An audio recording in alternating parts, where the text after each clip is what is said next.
मनोहर का घर पुराने कब्रिस्तान के पीछे था और उसके घर के छत से वह कब्रिस्तान अच्छे से दिखता था। वह रोज उस कब्रिस्तान को पार करके ही अपने काम पर जाता था। मनोहर के दो बच्चे थे और दोनों बच्चे बड़े ही शैतान थे। बड़े बेटे का नाम रॉकी और छोटे बेटे का नाम विकी था।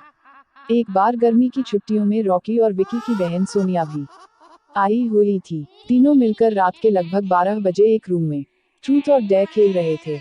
रॉकी सोनिया से पूछता है कि तुम ट्रूथ लोगी या डेयर। सोनिया डेयर लेती है और पूछी है कि तुम लोग कुछ खतरनाक करने के लिए तो नहीं कहोगे ना। रॉकी, ये हुई ना बात, तो जाओ अब छत पर से घूम करके आओ और छत पर रखे गमले में से फूल तोड़कर लाना होगा, तभी हमें पता चलेगा कि तुम छत पर से आई हो। सोनिया, छत पर से तो कब्रिस्तान दिखता है। नहीं, मैं नहीं जाऊंगी। रॉकी और विकी दोनों सोनिया को छत पर जाने के लिए जबरदस्ती बोलते हैं। सोनिया छत पर जाती है और जैसे ही गमले में लगे फूल की तरफ बढ़ती है तभी उसकी नज़र कब्रिस्तान की ओर पड़ती है। कब्रिस्तान में एक बड़ा सा सूखा पेड़ होता है। वह देखती है कि उस पेड़ पर एक सर कटी हुई उल्टी लाश लटक रही होती है। सोनिया उसे देखती है और जोर से चिल्लाती हुई बेहोश हो जाती है। फिर जब सोनिया बहुत देर तक छत पर से नहीं लौटती है तो रॉकी और विकी दोनों डर जाते हैं और वह छत पर जा करके देखते हैं तो पाते हैं कि सोनिया बेहोश पड़ी है। वो तुरंत मनोहर को बुलाते हैं और सारी बात बताते हैं। योजक चिन्ह। मनोहर, तुम तीनों को ऐसा खेल खेलने की जरूरत क्या थी? और रॉकी, तुम तो जानते हो उस कब्रिस्तान के बारे में कैसी कैसी खबरें आती है, फिर भी तुम सोनिया को रात में छत पर जाने के लिए क्यों भेजा? रॉकी, सॉरी डैड, मुझसे गलती हो गई, हम आगे से ऐसा नहीं करेंगे। मनोहर, और फिर कभी दोबारा ऐसा काम किया तो तुम दोनों को उसी कब्रिस्तान में छोड़ आऊंगा।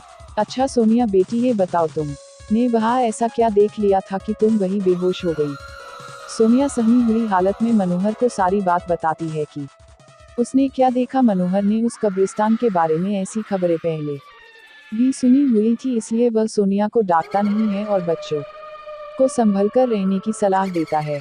एक दिन मनोहर को काम से छुट्टी मिलने में देर हो जाती है और उस दिन उसे ऑटो भी नहीं मिलता है। वह पैदल ही घर की ओर चल पड़ता है। इधर विकी और रॉकी दोनों आपस में बात करते हैं। रॉकी, विकी, तुम्हें क्या लगता है सोनिया ने जो कहा वो सच है?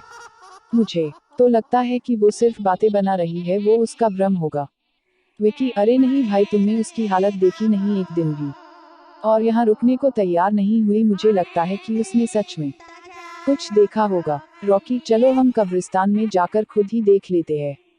विकी, अरे भाई, तुम पागल तो नहीं हो गए हो? मुझे अपनी जान बहुत प्यारी है, मैं कहीं नहीं जाऊंगा और तुम भी मत जाओ। विकी के मना करने के बावजूद रॉकी नहीं मानता है और वह अकेले ही कब्रिस्तान की ओर चल देता है। कब्रिस्तान का दरवाजा खोलता है और अंदर चला जाता है। वह उस पेड़ की ओर भी देखता है जिस पर सोनिया को सर कटी हुई उल्टी लाश दिखी थी।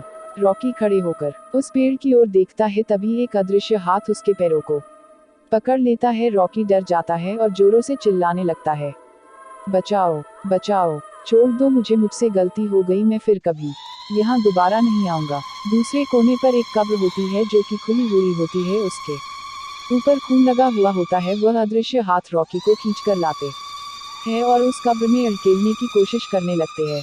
रॉकी चिल्लाता है, छोड़ दो, मुझसे गलती हो गई, मैं फिर यहाँ कभी नहीं आऊंगा, मुझे मत मारो, मुझे जाने दो। मनोहर काम से पैदल घर पहुंचने वाला ही होता है। जैसे ही वह कब्रिस्तान से गुजरता है उसे रॉकी की आवाज सुनाई देती है।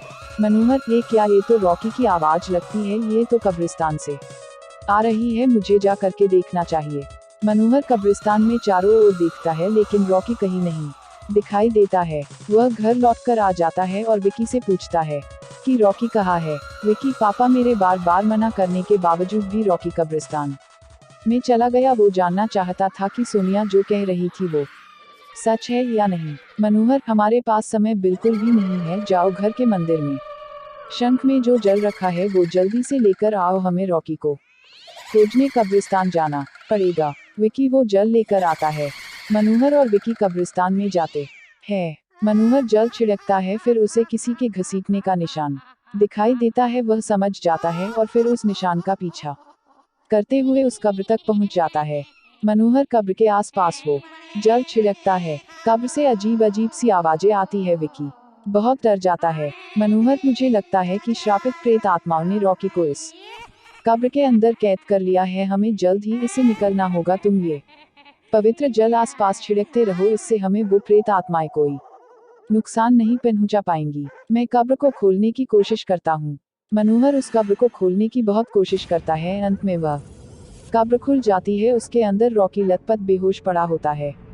मनोहर रॉकी को लेकर हॉस्पिटल जाता है। उसकी हालत बहुत गंभीर होती है। उस दिन के बाद मनोहर उस घर को छोड़कर शहर से दूर एक दूसरे घर में अपने पूरे परिवार के साथ रहने चला जाता है।